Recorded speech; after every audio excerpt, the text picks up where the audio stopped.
నేను సంబంధం ఒప్పుకుంది కోట్ల ఆస్తి కట్నంగా వస్తుందని, అంతేగాని దివ్యాంగురాలను చేసుకొని ఉద్ధరిద్దామని కాదు.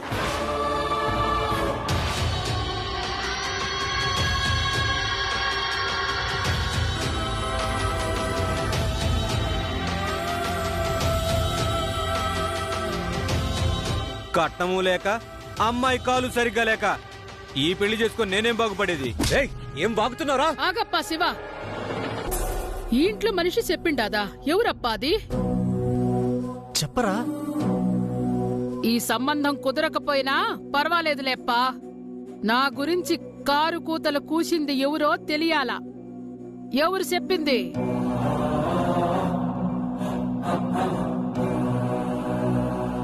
ఆవిడ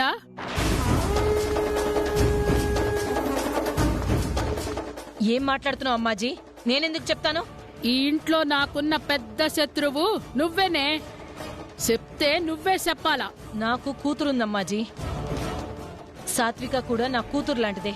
మన మధ్య ఏవో గొడవలున్నాయి కదా అని కూతురు జీవితం నాశనం అయిపోవాలని కోరుకునేంత చెడ్డదాని కాదు. చెప్పాను కదా, నీ మంచితనం వాళ్ళకెప్పటికీ అర్థం కాదు.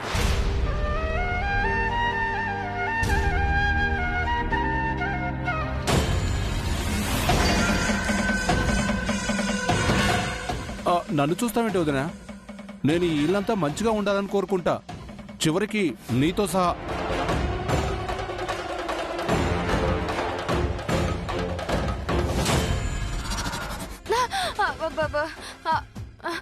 నన్ను మాత్రం అనుమానించకక్క. ఏదైనా ఉంటే 10 మందిలో బయటకు అనేస్తాను, కానీ వెనక గోతలు తవ్వే ఉద్దేశం అస్సలు లేదు. ఎవరు కాకపోతే ఇంకెవరు?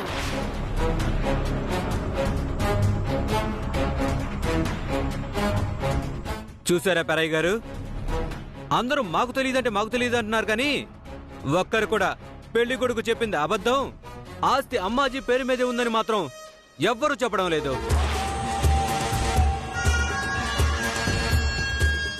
అంటే నేను విన్నది నిజమే అన్నమాట. ఇంతకు మించి నువ్వొక్క మాట మాట్లాడినా మా అమ్మిని చూసుకోవడానికి వచ్చినావని కూడా చూడనప్పా, ఇక్కడ్నే సంపి పూడుస్తా.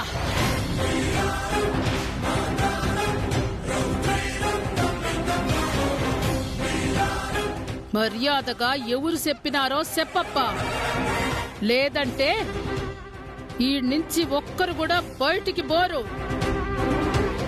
రే, నీ పెళ్లి చూపులు కాని వస్తే మాకు చావు తెచ్చేలా ఉన్నావు. మనకెందుకురా ఈ గొడవ? ఎవరు చెప్పారో చెప్పే.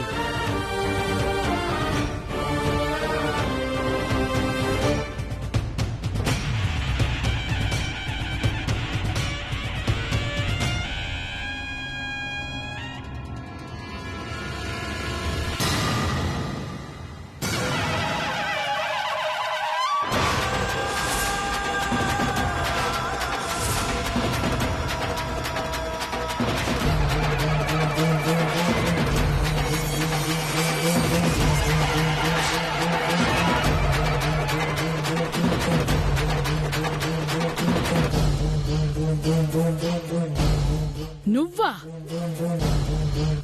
నా గురించి చెడుగా నువ్వు చెప్పినావా? మే ఎంత ధైర్యం నీకు? మా అమ్మ గురించి తప్పుగా చెప్తావా?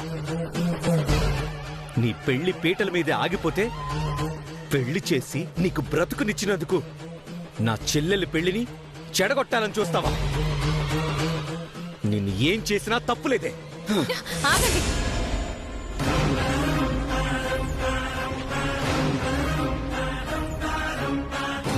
ప్రతి దానికి ఆవేశపడిపోవడమేనా? ఎందుకు ఏంటి అని ఆలోచించరా? నేనే చెప్పి ఇంత ధైర్యంగా ఇక్కడున్నానంటే నేను చేసింది తప్పు కాదని ఎంత నమ్మకం ఉండాలి? ఏంది మే, నా గురించి చెడుగా చెప్పి నా కూతురు పెళ్లి సంబంధం చెడగొట్టి ఇంకా తప్పు చేయలేదని అంటాండావా? అవునత్తయ్య, నేనే తప్పు చేయలేదు. ఈ పెళ్లి చూపులు చెడిపోతే సాత్విక జీవితం నాశనం కాకుండా కాపాడినట్టే.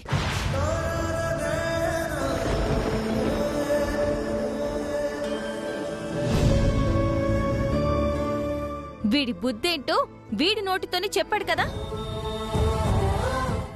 నేను సంబంధం ఒప్పుకుంది కోట్ల ఆస్తి కట్నంగా వస్తుందని, అంతేగాని దివ్యాంగురాలను చేసుకొని ఉద్ధరిద్దామని కాదు.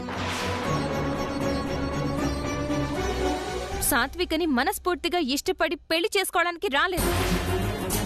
ఈవిడ పేరు మీదే పైసా ఆస్తి లేకపోతే ఇక నాకేం కట్నం ఇస్తుంది చెప్పండి? పైగా దివ్యాంగురాలు.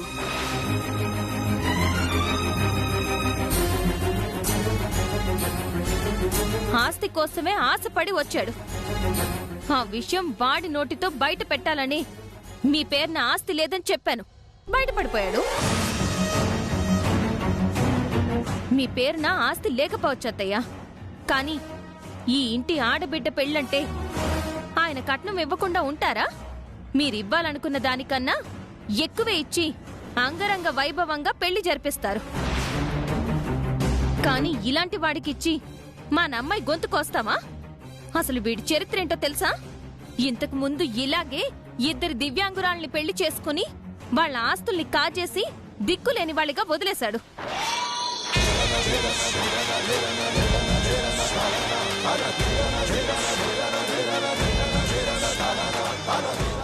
మన అమ్మాయిని కూడా అలాగే మోసం చెయ్యాలనుకున్నాడు.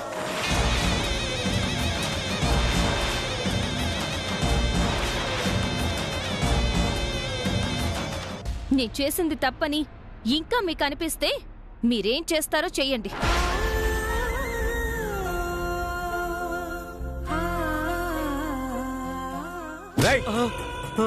నా చెల్లెల జీవితాన్ని నాశనం చేయాలని చూస్తావా? నీ ప్రాణాలు తీయకుండా వదలనరా. అన్నయ్య, వాణ్ణి వదిలే అన్నయ్య. ఇలాంటి నీచుణ్ణి ముట్టుకున్న పాపమే.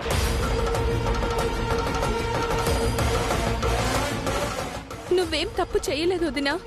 అసలు నువ్వే లేకపోయుంటే నా జీవితం ఏమైపోయేదో ఊహించుకుంటేనే భయంగా ఉంది. దివ్యాంగురాల్ని ఏం చేయగలనని అనుకుంటున్నారేమో. ఇంకొక క్షణం నా కళ్ళ ముందుంటే మా అన్నయ్య కాదు, నేనేమి ప్రాణాలు తీస్తాను. ఏయ్, పదవే, పద పద.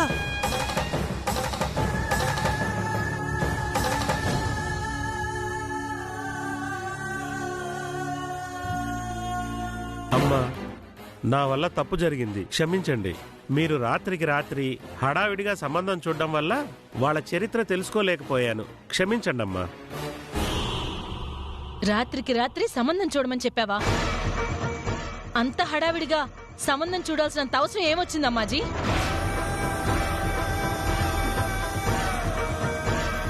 ఇంకెందుకు, పెళ్లి పేరుతో అత్తయ్య ఆబ్దికం జరిపించకుండా ఆపడానికి.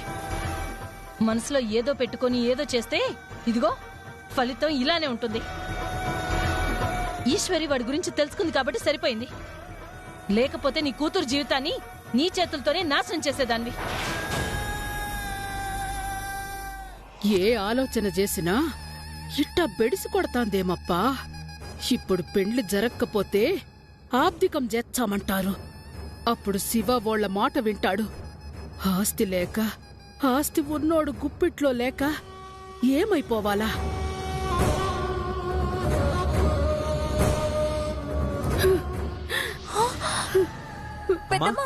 అమ్మా, అమ్మా,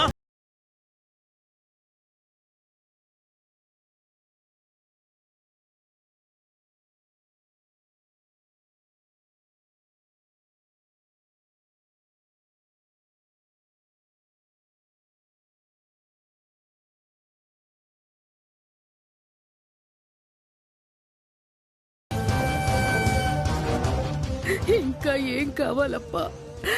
ఇన్నేండ్లగా కాచుకొస్తున్న పేరు, పరువు, మర్యాద మొత్తం మంట కలిసిపోయినాదప్పా. ఈ చేతులతో ఎన్ని పెళ్లిళ్ళు జరిపించినా చివరికి నీకు నీ పెళ్ళాం పెళ్లి కూడా అట్టనే జరిపించిన కదప్పా. కానీ ఈరోజు నాకు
అయిపోతుందా ఏంటి?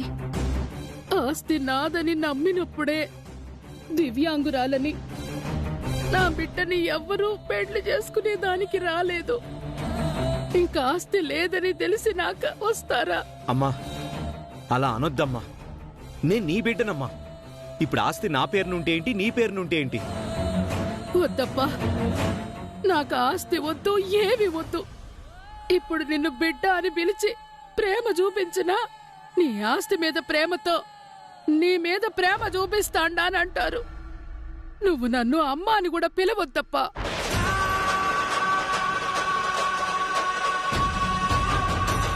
అమ్మా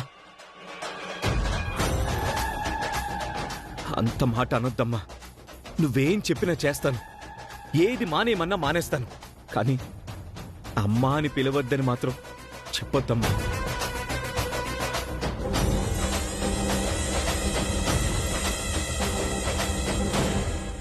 బావుందిరా. కన్న తల్లి ఆత్మ శాంతించాలి, ఆబ్దికం చేద్దాంరా అంటే నీకు అవసరం లేదు. అమ్మా అన్న పిలుపు కోసం పిచ్చిదైపోతున్న ఈ తల్లి ప్రేమ అవసరం లేదు. కానీ ప్రేమ లేని చోట ప్రేమ కోసం బాగా పరితపించిపోతున్నావురా. ఇప్పుడు వాడికి ఆస్తి రాసే హక్కు రాలేదు కానీ లేదంటేనా వదిన ఏడ్చే ఏడుపుకి ఈ పాటికి ఎప్పుడో ఆస్తి రాసిచ్చేవాడు. అయినా ఆ వచ్చినవాడు ఎలాంటివాడో తెలిసింది కదా. ఈ సంబంధం పోయినందుకు సంతోషించకుండా ఇప్పుడు ఈ ఆస్తి గురించి డిస్కషన్ ఎందుకత్తయ్యా? ఆయన చెప్తున్నారు కదా, సాత్విక పెళ్లి చేయడం ఆయన బాధ్యత. ఇంకేం కావాలి మీకు? చూసినావప్ప, నేను ఆస్తి కోసం ఆశపడుతున్నట్టే మాట్లాడుతుండారు.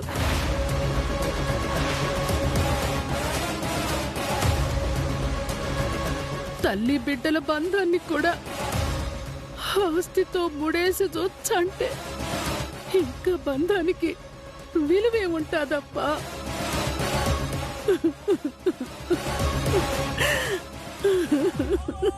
నీకు కావాల్సింది ఆస్తి.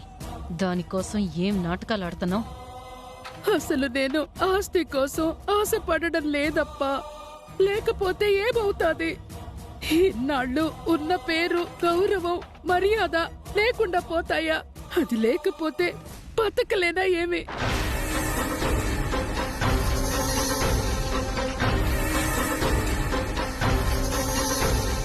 బిడ్డ పెళ్లి చెయ్యలేకపోతే ఏం చేస్తాం?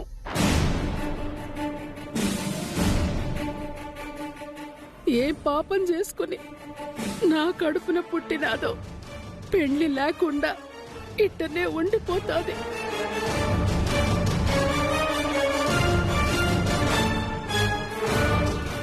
మే బసవమ్మ, ఇన్నాళ్ళు నా బిడ్డ పెండ్లైనాక నీ బిడ్డ పెళ్లి చేయాలని ఆపినా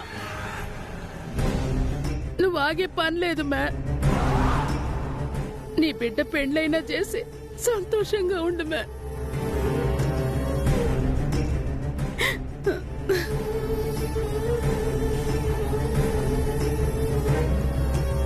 నువ్వు ఏడుస్తుంటే ఇంట్లో సంతోషం ఏంటమ్మా?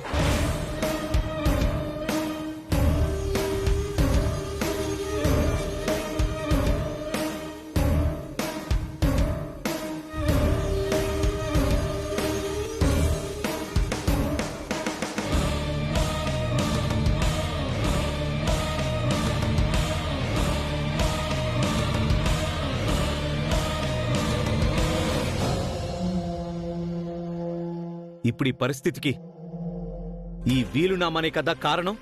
నా పేరున ఆస్తి ఉందని తెలిసిన తర్వాతే కదా ఇవన్నీ జరుగుతున్నాయి. నీకు సంతోషం ఇవ్వలేని, నా చెల్లెలు పెళ్లికి ఉపయోగపడని, చివరికి నిన్ను అమ్మా అని పిలవకుండా చేసే ఈ ఆస్తి నాకెందుకమ్మా?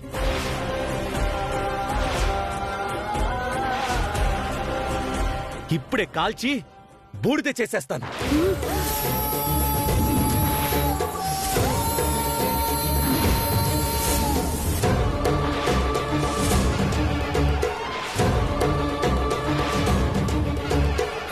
శివ, బూడిద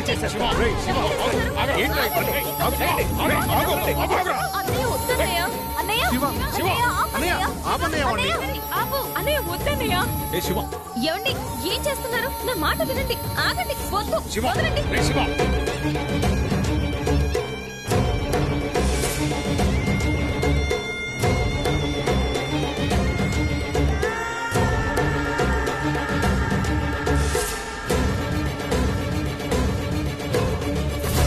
చెప్పేది నీకే.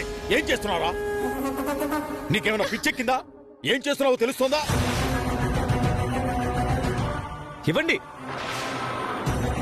ఈ ఆస్తి నా పేరున లేదని తెలిసినంత వరకు నేను సంతోషంగానే ఉన్నాను. తెలిసాకే ఈ సమస్యలన్నీ. ఇలాంటి ఆస్తి నాకు అవసరం లేదు.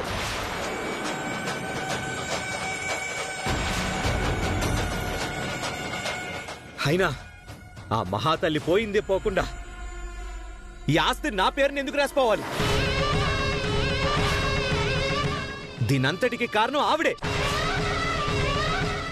ఆవిడ నా కన్న తల్లి కాదు, నా శత్రువు.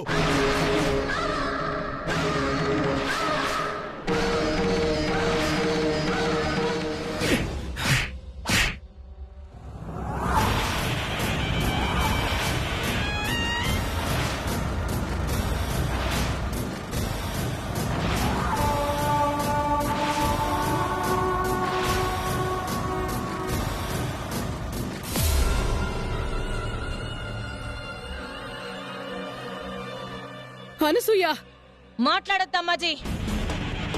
ఇంకా చెయ్యి అదే వేడిగా ఉంది. చెంప పగిలిపోద్ది.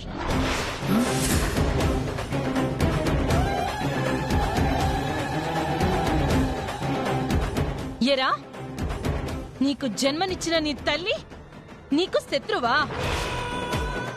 అవునరా, అవును. తన ప్రాణాలు పోతాయని తెలిసి నీ భవిష్యత్తు బాగుండాలని ఇంత జాగ్రత్త పడిందే. అప్పుడు శత్రువు అనుకోవాల్సిందే. నీ పేరున ఉన్న ఆస్తిని రాబందుల్లా ఎవరు పీక్కొని తినకుండా ఇన్ని జాగ్రత్తలు పడిందే. పైకి పోయా కూడా నీ పక్కనే ఉన్నట్టు నిన్ను కనిపెట్టుకొని కూర్చుందే. అందుకు మా అక్క నీకు శత్రువే. రేయ్, అమ్మా అమ్మా అని ఈ అమ్మాజీ కోసం పిచ్చివాడు అయిపోతున్నావే. నీ పేరున ఈ ఆస్తి గనక లేకపోతే ఈ అమ్మాజీ ఉండేది కాదురా. నువ్వు పిలిచే అమ్మ అనే పిలుపు ఉండేది కాదు.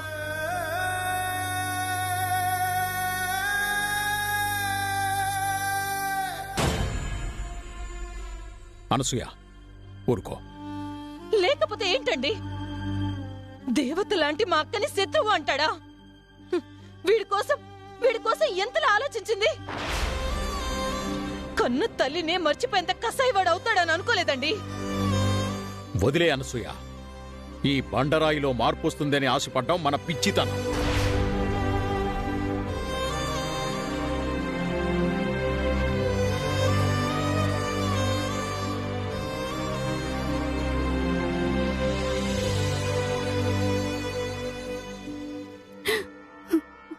శివ,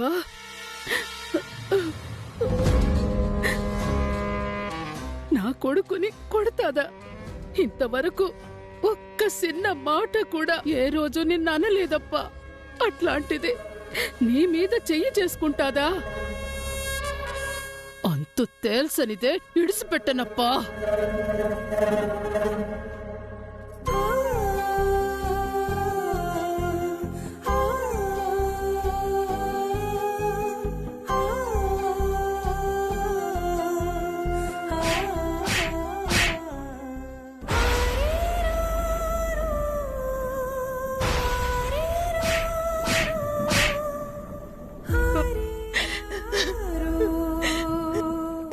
ఎందుకింత పనిచేసావన్సూయ?